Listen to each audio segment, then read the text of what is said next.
So let's come to our great guest. It's my real honor to welcome Greg Swenson here this evening. Welcome, Greg. He is an investment banker, financial and political commentator. Crucially, for the purposes of tonight's discussion, he is the chairman of Republicans Overseas UK and co-founder of the Hamilton Society, which is an organisation which provides Anglo-Americans with a platform of free speech, discourse and debate. He regularly appears on the British media, even more so, of course, over the last few weeks, discussing economics, geopolitics, and crucially, what's unfolding in America from a Republican point of view. Greg, thanks so much for making the time to join us. How are you this evening? Great, and thanks for the introduction, Mark. Great to be here, really. Really great to have you. Well, let's kick off, not so much at the beginning, Greg, but at the past. You know, Trump's obviously won the election. We'll come to how and why he pulled that off and what he's doing with it now. But I'm something of a student of American history. He's won the nomination 3 times in a row, the Republican nomination 3 times in a row, and basically a canter in each and every one of them, then going on to win the presidency twice. What's the magic of Donald Trump electorally? I mean, 3 for 3 in Republican races, 2 for 3 in presidential races. How can I start to drink what he's drinking? It's just Diet Coke, I know. But what is this phenomenon sensation? Give a bit of an explanation over the last, 8, 9, nearly decade now of him being right at the center of the American political scene.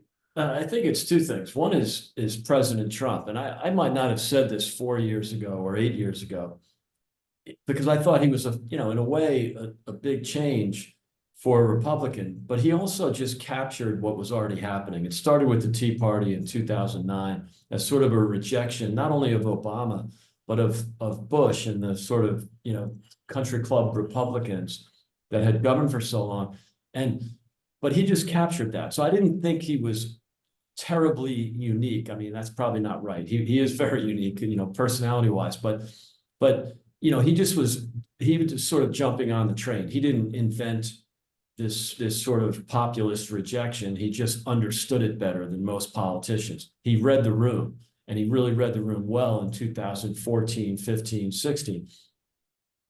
But what's different now is I'm just impressed with his stamina and his ability to fight back against everything that was thrown at him. So, I mean, I think the 2025 President Trump is so different just because what we've seen the hostility. I mean, I know we had hostility against him with the so-called, resistance movement in 2017 and the march and the women's, all that garbage and the balloon here in London. I mean, he faced a lot of aggressive anti-Trump, Trump derangement syndrome or orange man bad.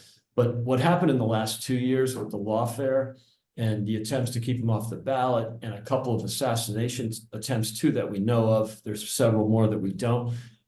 The guy's just unbelievable. I'm so impressed. And honestly, I would not have said that a year ago. That's fascinating. And am I right? Oh, sorry, I should remind people on the call, you can also use the emojis icon at the bottom if you want to give a thumbs up or unpop or throw a tomato at me. Or throw a rock or whatever. Yeah. Daryl Goodliff asks, it feels to me this is a different, more mature Trump who is grown. Is that a fair assessment? Yes, at 78, I wouldn't have guessed it again 4 years ago or 8 years ago. But for 78, it's unbelievable the stamina and the fight that he has in him against all the weaponization of the justice system, all that stuff. But yet he's also more mature. He's more calm. He's also much more disciplined and organized. Even, Mark, you mentioned the rapid fire, 8 days we've had of the Trump administration, just like every day. It's just a week's worth of work in one day. And that's just a much more disciplined Trump. Even his messaging, his Twitters or whatever, Truth Social, whatever the platform is, he's still provocative, but he's much more clear about what he's doing. And all he's doing is what he promised to do, which is amazing. Do you think he didn't expect to win in 2016? and he I would did agree with expect that. to win this time. So, and he sort of Totally. knew a bit more of what it was about. So he's Yeah. getting a bit more prepared. I mean, absolutely. There's two things. One is what you just said, that he didn't really see it coming in 16. A lot of us did not. And then this time around, he knew he would win with a couple of speed bumps in August, but I think the confidence level was always very high. Even when Kamala was peaking, she was never, her internal polling was not having her victorious. But also, so it gave him a lot of time to just be more organized. And he's also had experience, right? He did the first term. And then, the last 4 years, for the most part, I wouldn't call him, Ronald Reagan and his letters and his radio shows, but he did have more time to formulate a strategy in spite of his rejection, sort of publicly anyway, of the Heritage Foundation. He had a blueprint with Heritage. He had a lot of blueprints. The America First Policy Institute in Washington, has been working for 4 years on this. And so I think, much more organized, much more disciplined, and it's actually showing in the results.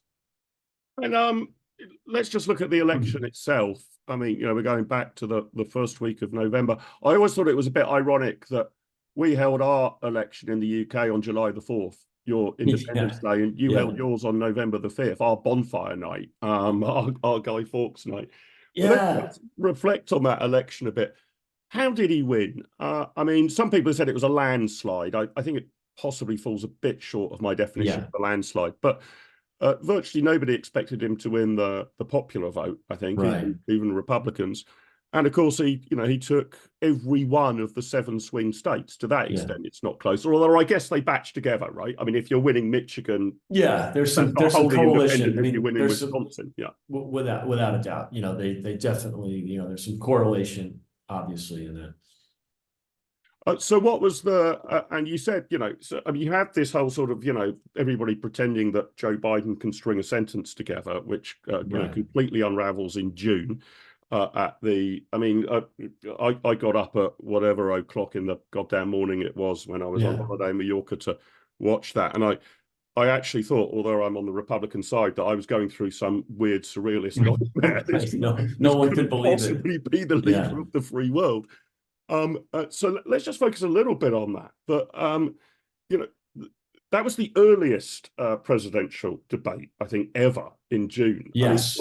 Oftentimes, of course, the parties haven't actually fully really resolved who their presumptive nominees are by June, or this time they had. But what were the Democrats thinking?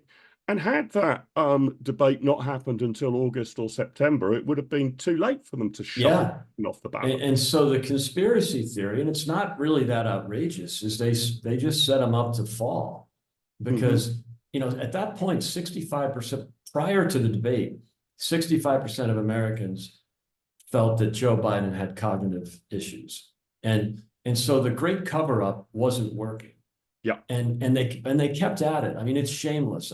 I mean, there'll be books written about this. I think this was, I kept reminding people that the worst thing about Joe Biden is not his cognitive issues, it's that Joe Biden is a bad guy, a really bad guy, corrupt, and B, he's made horrible decisions and enacted horrible policies for the country. So I didn't like dwelling on the Biden, falling asleep and tripping on the stairs of Air Force One. I just, although that's all the UK media wanted to talk about because it was much better headline and much more fun. But I kept trying to lean people away from that.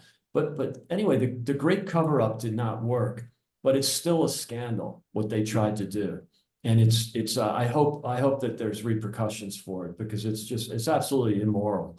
And in many ways unconstitutional, because there were responsibilities that those cabinet members had to the Constitution that they completely ignored. And so it even seems to me, from the perspective of the other team. Yeah. I mean, if you and I were to put ourselves into the shoes of being a Democratic strategist, a very stupid course of action to take that you might have imagined if they'd had an open primary and see who rises to the top. that their Yeah, prospects of holding the White House would have been I enormously enhanced, I surely. think they would be better for sure, but there's a power in incumbency, and we have this in American politics, not only in the White House but in the House and Senate. Now, granted, a couple of incumbents have lost, in the last generation, starting with HW, Jimmy Carter, HW, but there's still a massive power in that, and so they're very calculated. The Democrats, they just felt like that was their best bet. It wasn't perfect, but and then you had Joe that just wouldn't give up. And they thought an intra-party fight would be very bad. Incumbents that face primary challenges from within the party always lose. In fact, Trump was the first one to lose that didn't have a primary challenge. Now, Dean Phillips in Minnesota, congressman, he was a primary challenger that was from within the party, but the Democrat machine squelched him. It wasn't him. It wasn't that he was a bad candidate. I mean, he's a likable guy. I mean, he's a left-leaning Democrat congressman.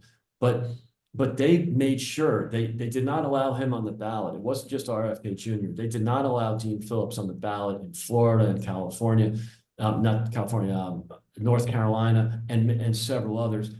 This was a scam to keep Biden in the seat, because they knew that a primary challenge would really damage him. He'd probably still win the nomination anyway. And B, that was their best bet, the power of incumbency, because they had every other headwind against them. They had inflation, the open border, they were polling horribly. So there's all kinds of inside baseball in this, Mark, but I think it's a combination of a few things. And then to answer your earlier question, the victory was a combination. Yes, Biden was horrible. Trump was polling, Trump would have beat Biden in New Mexico, Virginia, and New Hampshire, and possibly even Minnesota before, he dropped out. And yet, there's still, it was a real hurdle. It was a real hurdle. So I think it was the weakness of the candidates, both Joe and Kamala. And then, of course, the phenomenon of Trump, and you throw in common sense, right? I mean, I think any Republican would have won. And the fact that it was Trump is a testament to his personality, because they tried everything to squash him. And I would have argued 2 years ago that someone else would have been a better candidate than Trump. But, so I don't necessarily think that he was the only guy who could win. I might have said that in 2016 because of the rejection of both parties. Trump brings out voters that normally don't vote. And so it's hard to say exactly, but a great combination of a really horrible Democrat party, a horrible condition in the country. No incumbent party wins when the right direction, wrong direction number is under 30. In other words, only 26% of the country was saying it's going the right direction. So that's really hard. So I don't know. They threw everything at us and nothing worked. You mentioned before the Biden-Trump debate that 65% of Americans thought that Biden had cognitive difficulties. What was the number after that debate?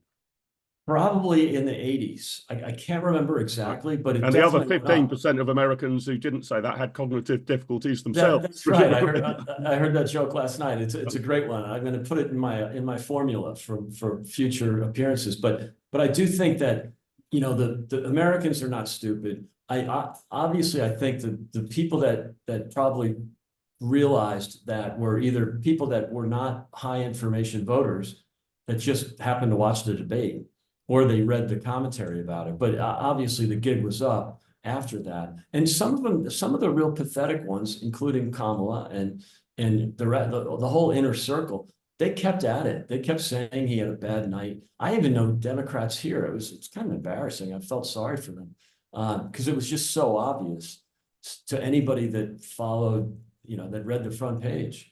So, A for effort, but it failed. But it's still a scandal that they tried it. And I think that's really horrible. Now, what's changed in the Republican Party? Is this now a very, very different beast? You sometimes get we've had this duopoly since, I guess, Abraham Lincoln. But nevertheless, the two parties have changed enormously since the times of Abraham Lincoln. And, Yeah. I mean, quite a lot of people in the UK assume Abraham Lincoln was a Democrat and that the Republicans Right. were the pro-slavery party. Yeah, yeah, And, of the course, Democrats because were the we're all Southern party. racists. Yeah. Yeah. So, Yeah. everything changes. And then, of course, Reagan kind of resets the entire map as well.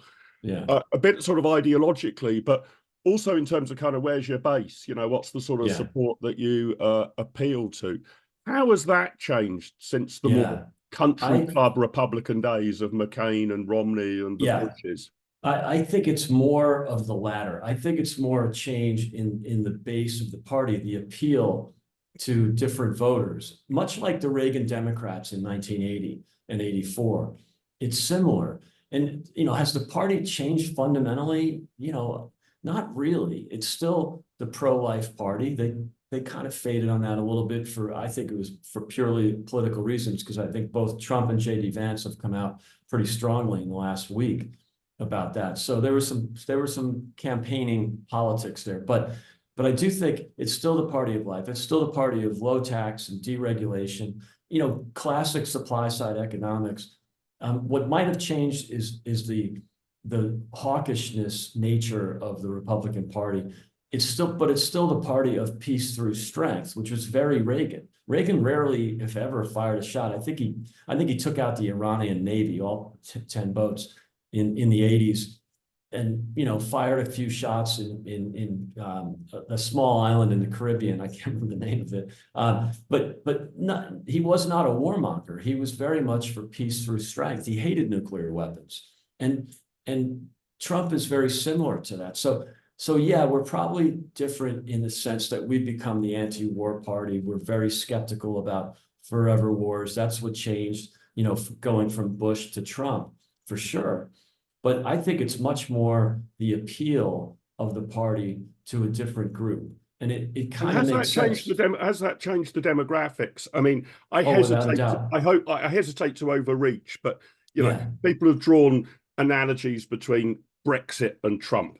Yeah. And then the US Rust Belt and the Red Wall, that there was a whole sort of slave of voters who were pro-Brexit and then pro the Conservatives when the Conservatives were unambiguously for Brexit. And look, there's a whole range of differences between, I don't know, Burnley and Pittsburgh. Sure. But a lot of similarities. And the morning after industrial areas, Yeah, sorry, you froze for a sec, but I think there was this moment. The morning after Brexit is when I knew that Trump would win. And that was very much a change in the electorate. So it wasn't as much a change in Republican policies or Republican views.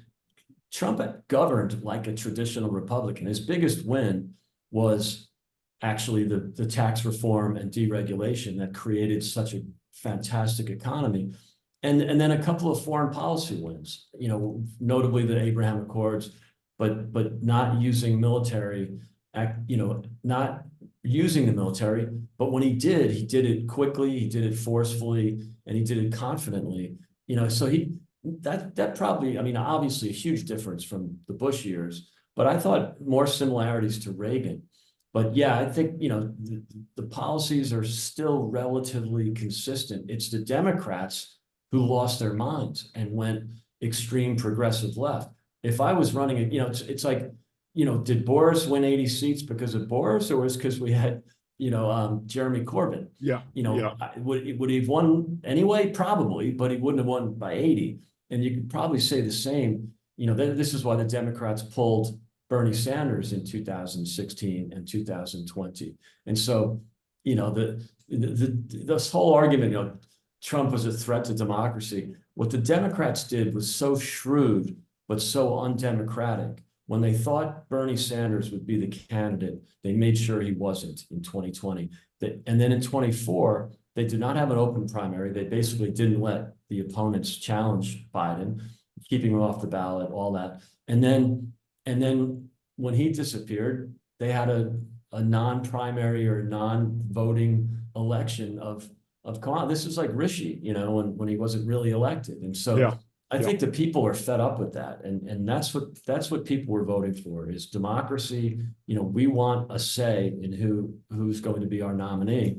And it's really, I think it's fantastic to see that he did so much better, and the party's doing so much better with all these identity groups and all these demographics that were considered foreign territory for Republicans, and to the point where we almost gave up on them. But say, I mean, so actually the vote amongst blacks has gone, I mean, still blacks, heavily Democrat, but Republicans making gains. Hispanics, huge, enormous gains amongst yeah, Hispanics. absolutely. And young people, you know, I mean, he basically won the young vote. I mean, he won it. He either won or picked up 10 or 15 points in every group you can match, whether you slice it by age or demographic or state or county. You know, he picked up 14 counties in California. He picked up a handful in my blue home state of Illinois and New York. So the party's changed, but the electorate's changed. Yeah. Well, let's ask. We've got nearly 100 people on this Sure. on this Zoom call. Let's ask them about where they stand on this. How happy or unhappy were you guys on the call? Let's just put up a poll about that Trump won on November the 5th. Let us know your thoughts. It will take a few minutes for us to tabulate those, and we'll get back to you with the results as we have them.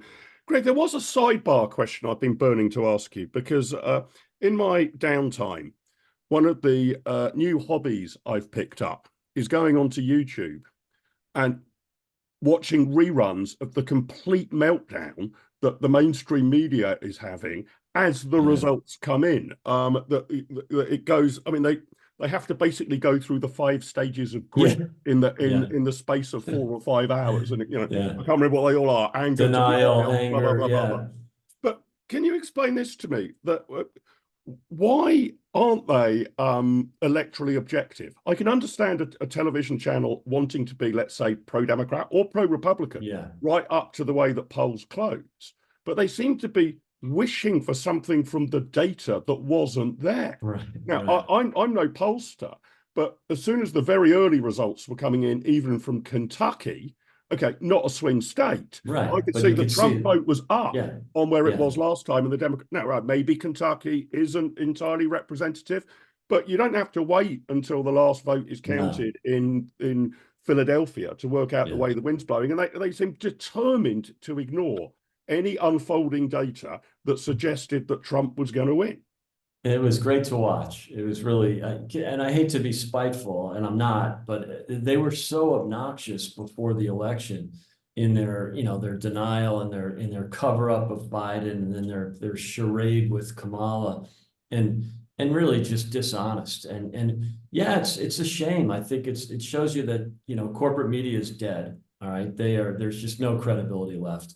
And it was, it was kind of fun to watch on election night, watch them melt down. And there's still a few that continue to melt down, but I think for the most part, the consensus is pretty clear that it's not, whether you like Trump or not, you have to respect what the voters said. And the smart Democrats are going to adjust. The smart media people, the legacy media people, they should adjust as well. And I think you're starting to see that from the Washington Post, LA Times. They're starting to get, and Jeff Bezos, for God's sake, was at the inauguration.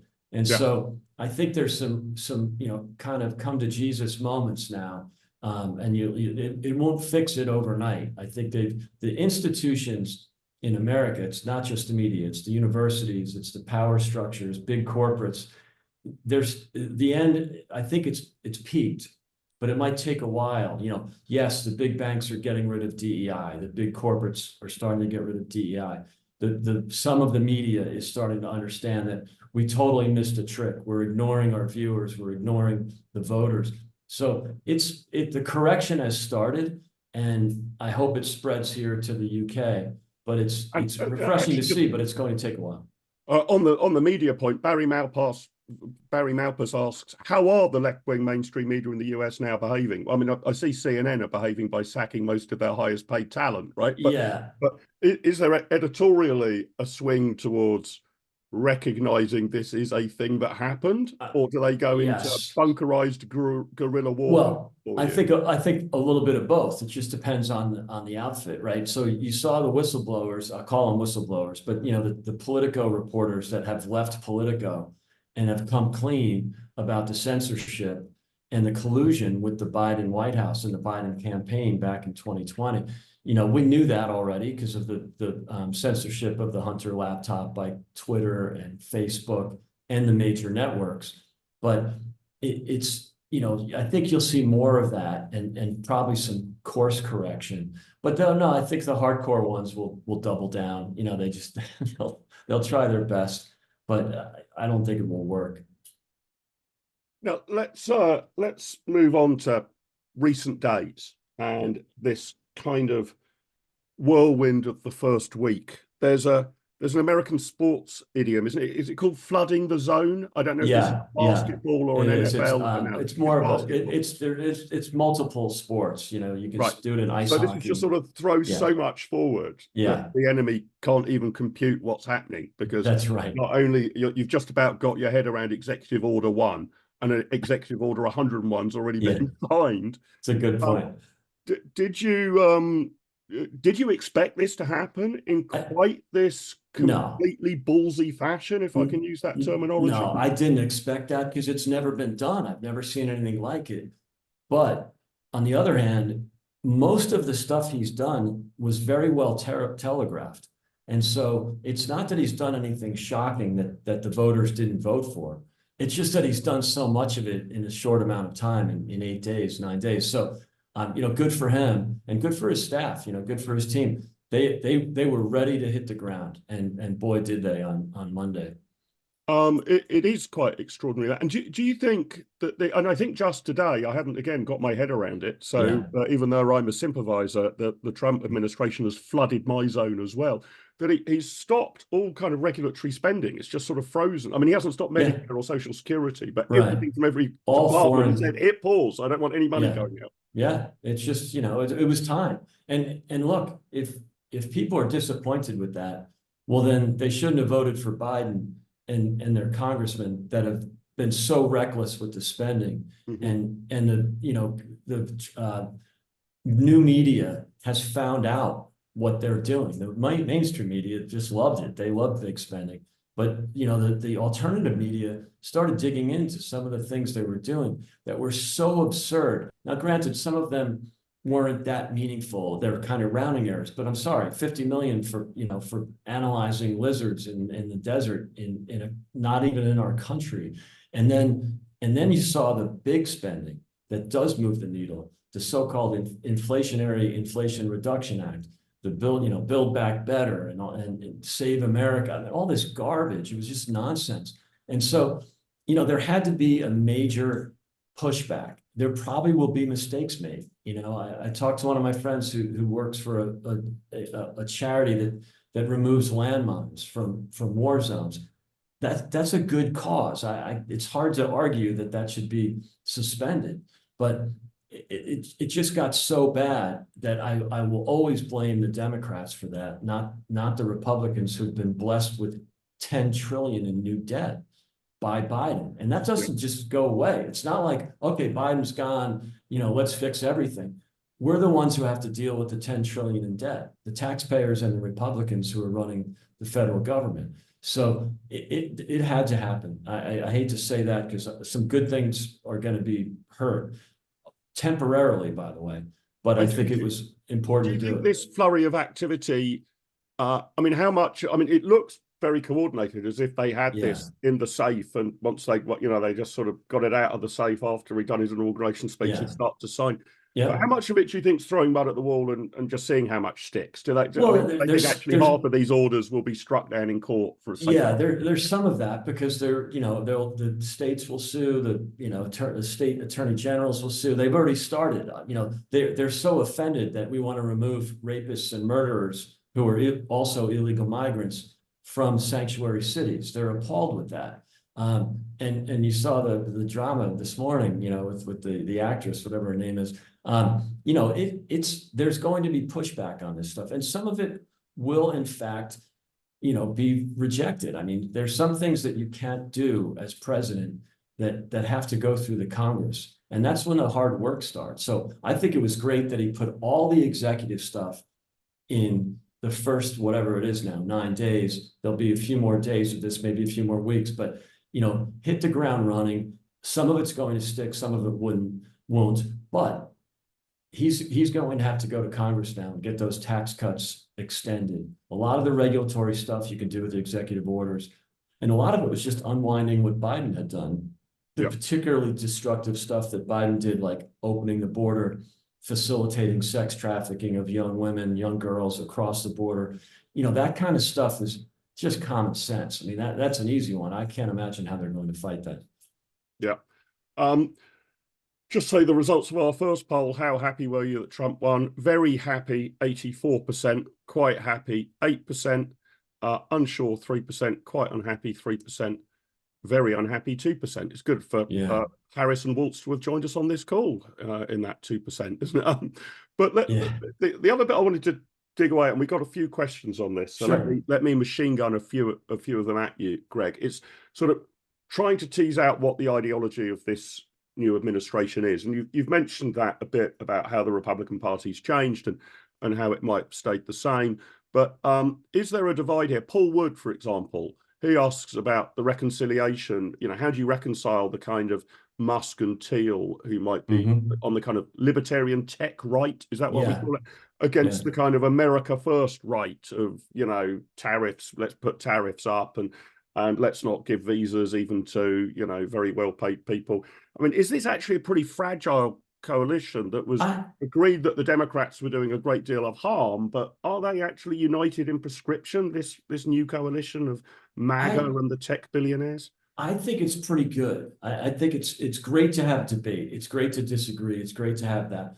I don't really like what happens in the Congress because it's such a tight margin. We only have a 3 or 4 seat majority. So when you have some kind of rogue players in the Congress, or they can't align, that's where it gets difficult. But the party in general, and even the inner circle of Trump, I like that debate. When Elon says he wants, someone for a cabinet position and Trump disagrees, that's just healthy banter. Yes, there is that divide between the pure MAGA Steve Bannon guys and the big tech billionaires. But it was great to see the tech guys at the inauguration and active in the campaign, because it just shows you that there was an entire community of people basically in Silicon Valley that were quiet Trumpers, that didn't want to go public because they would get chastised. And I hope that's over. I will never, ever chastise someone publicly for being a Democrat. I'm not going to shame anybody for voting for Bernie Sanders. 2 of my brothers did, the idiots. But it's that was refreshing to see that they gave permission to tech people, to young people. They gave permission to them to support Trump or to come clean or out themselves on. So that was good. Second reason was it was great to see American success. It's the land of opportunity. It's a fantastic thing to brag about. That 4 of the 7 magnificent 7 tech companies are led by immigrants, founded or led by immigrants. So there's a lot of, there's a lot of positive vibes you can get from that. And then again, I think it's healthy to have different opinions and make the argument, win some, lose some. It's a Big Ten. And just on the foreign policy side, so we've had a few questions on that as well. Yeah, you mentioned that this might be a more sort of, that maybe the neocons are out, right? We're not going to. America is no longer going to be the world's policeman. But Angela Hughes asks, "Hi, Mark and Greg." Hi to you, Angela. How do you think he's going to tackle Putin, given Trump said he would solve the war in Ukraine on day one? How will he even go about speaking to Putin? Valerie Coker also asks, do you think Trump can stop the war in Ukraine? I mean, he is prone to fairly bombastic pledges. Sort of world peace will break out within 5 minutes of me returning to the White House. But what's the approach going to be towards Putin in Ukraine, and can we then generalize what the overall strategy is, what that might mean for Israel or some other conflict that explodes? I mean, those are great questions, and I think those are ones that I would admit that the party has changed. In terms of I think his views on boots on the ground is totally different from a generation ago, but that doesn't mean he's a pacifist or is one to endorse appeasement. And so, you might think that both presidents, the last two, Biden and Trump, are anti-war, but Biden voted for Iraq and Afghanistan. They all did, right? So I don't buy the fact that the parties have changed that much, but I do think that surely the Republicans are much more averse to forever wars, and that's changed. But there's no change in the peace through strength attitude, whereas Biden dropped peace through strength. And I was making this argument last night. Who would you rather have as president if you're NATO? For all the bluster and everybody complains, oh, Trump threatened to drop out of NATO. That's just negotiating. Trump made NATO stronger. He did it in two ways. He encouraged the people to spend more, the NATO countries to spend more, and they have. Not enough, but they have.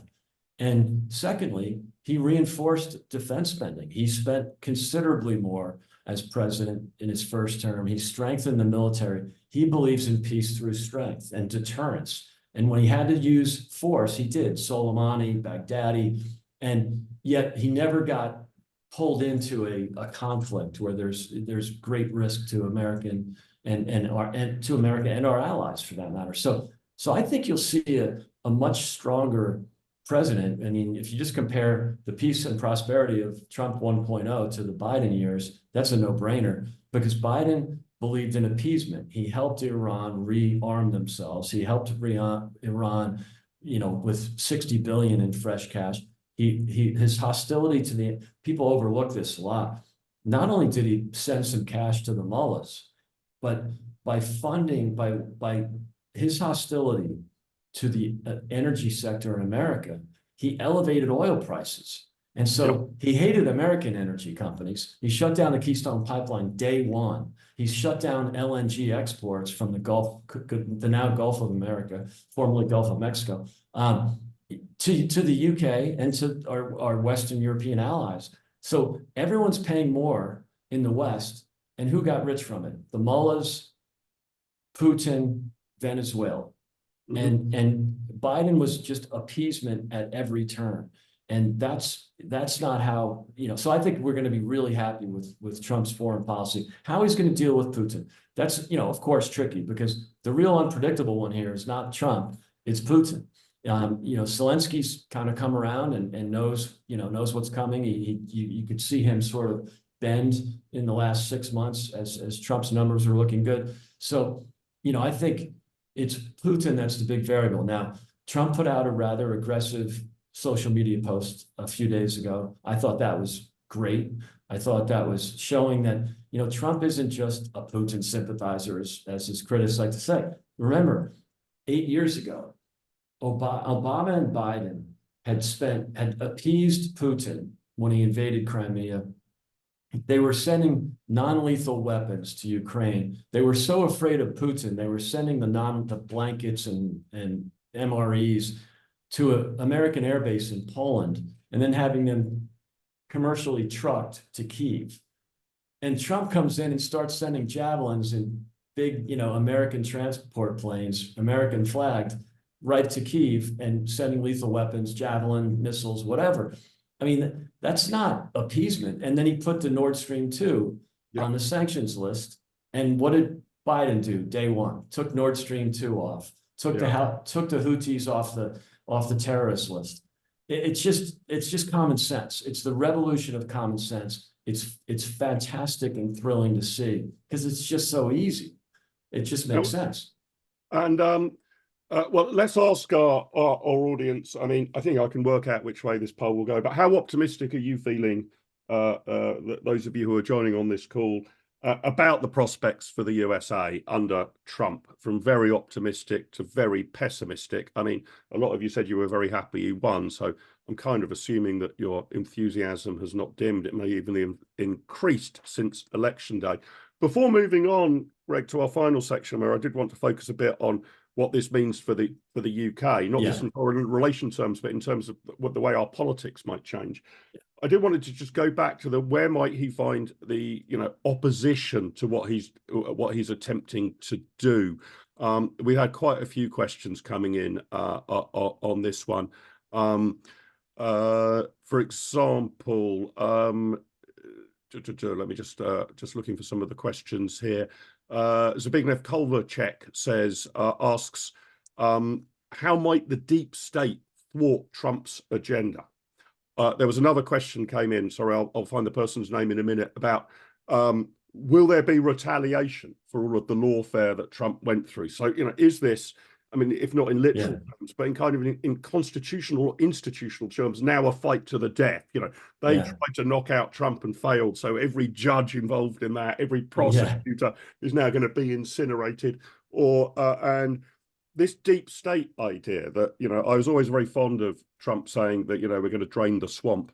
Yeah. I've never, ever found an English equivalent term, because empty the bog doesn't really quite work as well as drain the swamp. But there's going to be resistance from, not just the Democrats, but from the established institutions who are now under fire, right? Absolutely. So my answers are yes to the first question, which is, will there be resistance from the bureaucracy? Absolutely, there will be. Already has been.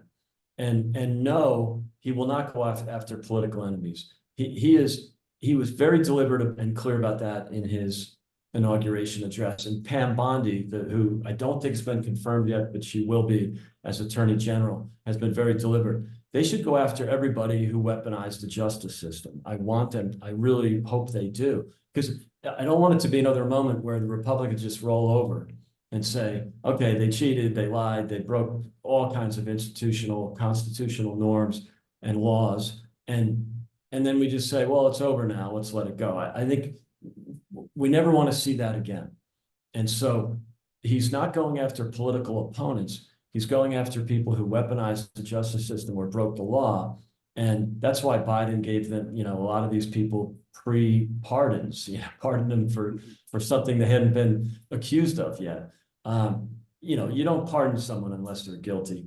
And so this is a moment where I hope they clean up justice. He's already started. He's fired a lot of the weaponization types.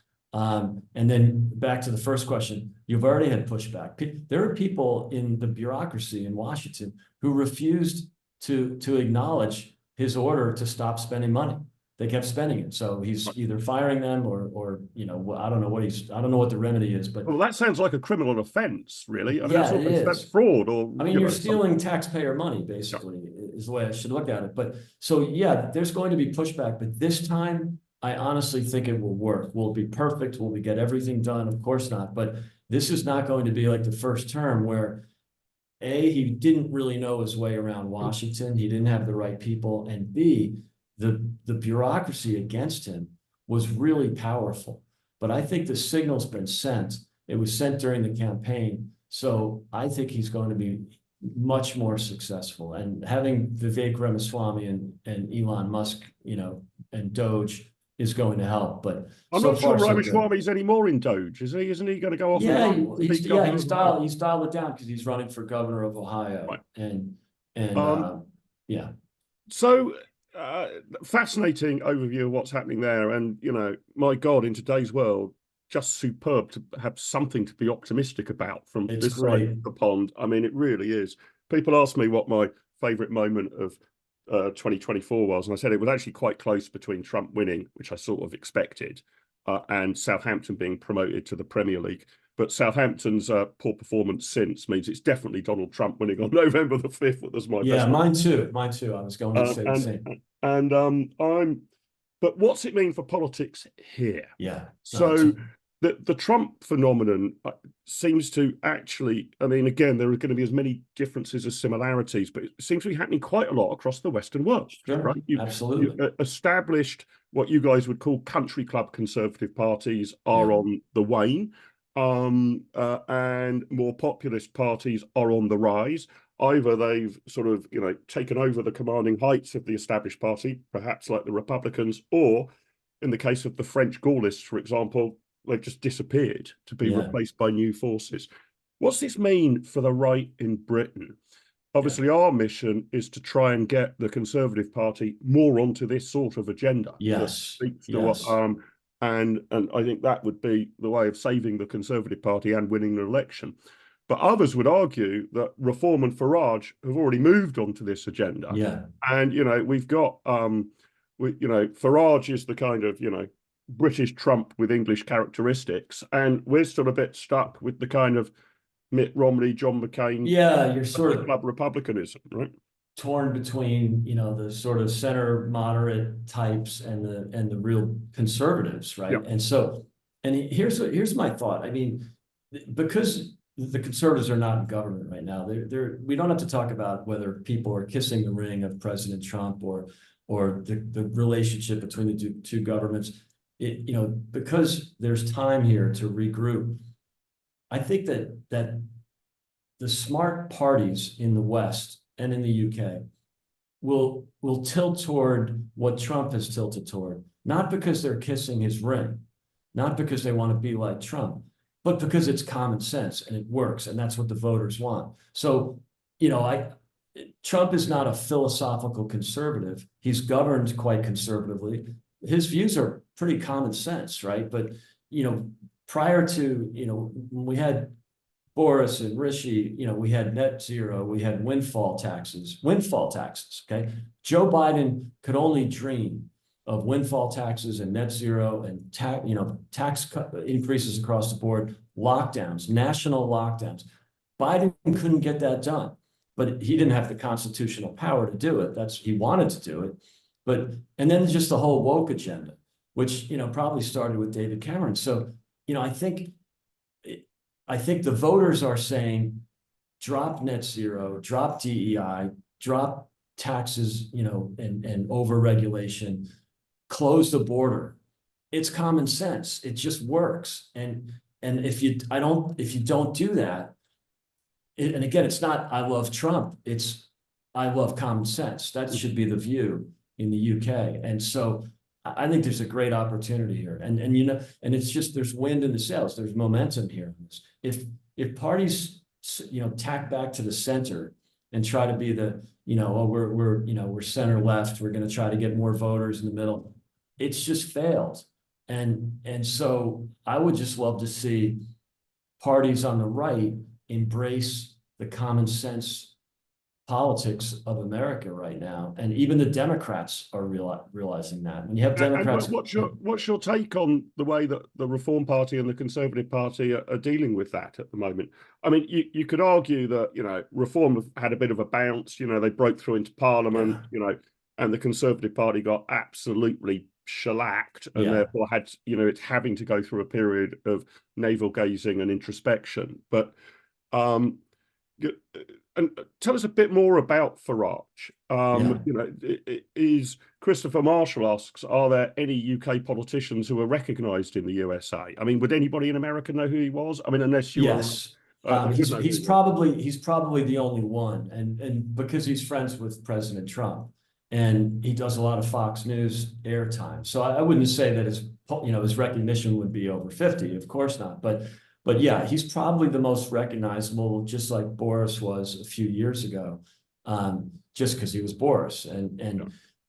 So some politicians have that gift of getting attention, and I think both of those guys did. I think, but you're right. The Reform has definitely, could be viewed as the Trump party of the UK. Part of it's the relationship between Nigel Farage and President Trump. And then, of course, you have the fact that they were a little bit ahead of the curve on common sense, closing the border, you're stopping the boats is the way to describe it here.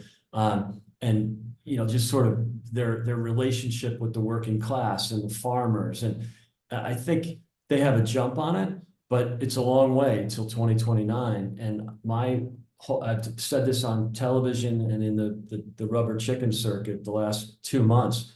And I said it in 2018 and 19, take a page out of the Trump playbook, take a page out of the American playbook, drop net zero, like tomorrow, just get it, just purge it. Even though it was on your agenda for 12 years, just absolutely, positively, no electric vehicle mandates, drop it, liberate your energy sector. The UK was energy independent in 2005.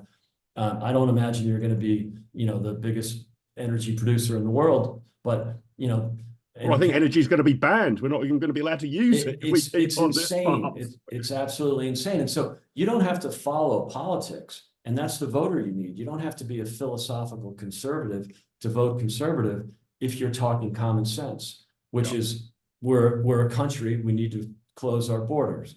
We have to keep a safety net, but we can't look after illegal migrants and put them up in hotels and give them mobile phones and debit cards, right? So the DEI thing is dying already. So the sooner you just erase it from your conversations, the better.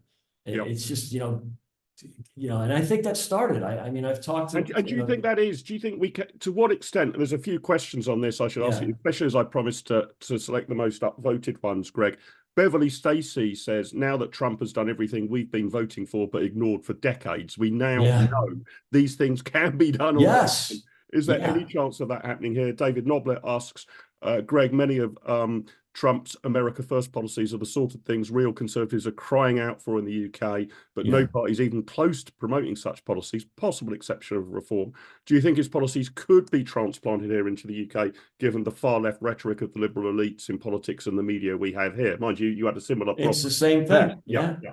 Cheryl Hennell says, please can President Trump adopt the UK? Perhaps once you've acquired Greenland, you can move on to, to acquiring the old thing. So, how many pages out of the Trump playbook can we take? And I'll put up our final poll of the night as well. How much do you think those of us on the centre right in Britain can learn from Trump?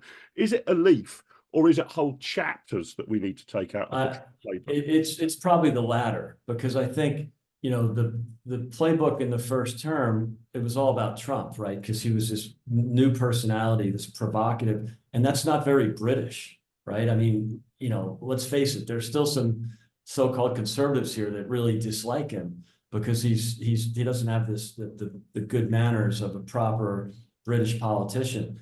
So, but that's just, and it doesn't have to be. It doesn't have to be a provocative, aggressive guy like Trump. It's just adopt the common sense. And I think that was a great question that she had, that we've kind of voted for that in the past. But why was the party of the right imposing national lockdowns and windfall taxes and net zero insanity? It I think this is a great opportunity, because it was harder to do when you're in government, because it's hard to pivot on something you said last week, right? And there was division in the party, and you had the climate alarmists.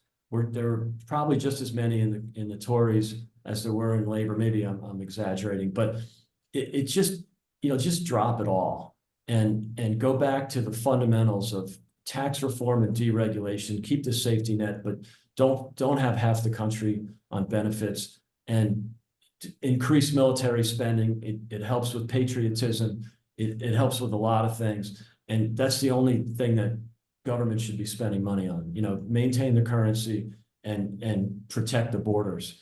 And the UK is just punches above its weight in terms of military and security and intelligence. Get back to that, but drop everything else. Yeah, hear to that. I just wonder on that. I mean, Valerie Coker asks, is there any chance we can persuade Trump to meet Kemi Badenoch to tell Kemi how to win an election? You've given us a good sketch here. Yeah. But there's one cohort I'd like to sort of ask you about. Again, accepting that Rust Belt America and the Red Wall in Britain are not like for like, but they're sort of analogous. Yeah. How do you get that? And I think it was Mitt Romney when he was the candidate who said, I'm paraphrasing, but the odds are against me because a majority of Americans are now net beneficiaries of state expenditure rather than net contributors to the tax system. So if everybody just votes in their own venal self-interest, whatever it was, 55-45, and we would now certainly have that potential problem here too, that we have, the millionaires are leaving and the beneficiaries are staying. So how do you get that person who, if they technically looked at their balance sheet, I think if state spending falls, oh my God, I'm not going to get my winter fuel allowance, I'm not going to get as much a benefit or a housing benefit, I think I'll vote Labour then, even though I like the rest of the stuff that the Conservatives are saying. It's a really good point and a good question, because Mitt he had a point. He shouldn't have said it that way, because you just offended half the country. And so, we learned that from Kamala and Hillary Clinton for sure. Don't insult the voters just because they vote for someone else or thinking about voting for someone else. Don't call them deplorables or trash or whatever. So, that was a mistake, but he had a point. And so I think the real challenge is convincing some of them that if you embrace our policies, you'll make more money, but you'll make it because you have a job and you're more productive, and you won't be stuck in this poverty trap or this welfare trap. And that's what President Trump was able to point to, because in 2019, when wages went up 6.8%, they went up much higher for the bottom decile, the bottom quartile, Blacks, Hispanics, like every demographic that the Democrat Party was completely dependent on did better in Trump economics. And I'll add one more because I know we're pressed for time. The two greatest reductions in poverty in post-war history in America were from LBJ and the Great Society in the 60s and Donald Trump in 2018, 19, early 20. It's just that they came from two different sources. Trump's reduction in poverty was because people were making more money, working people, poor people, and they escaped poverty by their own will.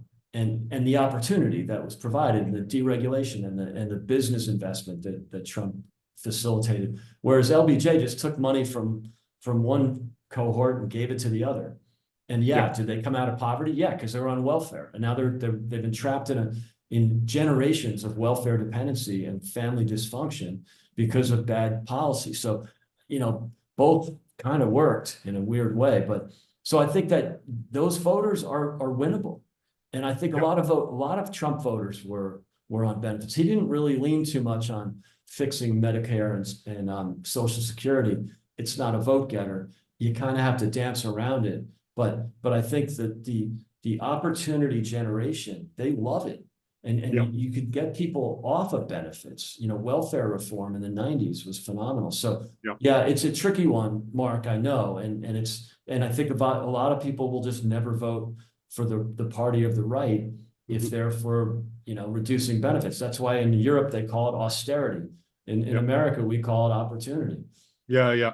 We need to get the language right. Yes. We were calling it austerity, even though we were running colossal budget deficits. Exactly. Austerity is living well within your means. It's not still spending 100 billion every year you haven't got. Listen, Greg, I know you need to get away. Just to finish, because you've really helped us on this, on our last poll question, how much do you think those on the centre right in Britain can learn from Trump's victory? 88% of the audience says a great deal, 10% quite a bit, 2% don't know, 0% say either not much or nothing. So that suggests to me that we need to take a good number of chapters out of the Trump playbook.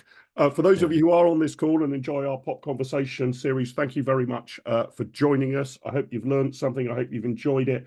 Our next Pop Conversation is on Tuesday next week at 7 p.m. when I'll be joined by the GB News presenter Tom Harwood. We've just put a link in the chat if you'd like to come along to that, 7 p.m. next Tuesday.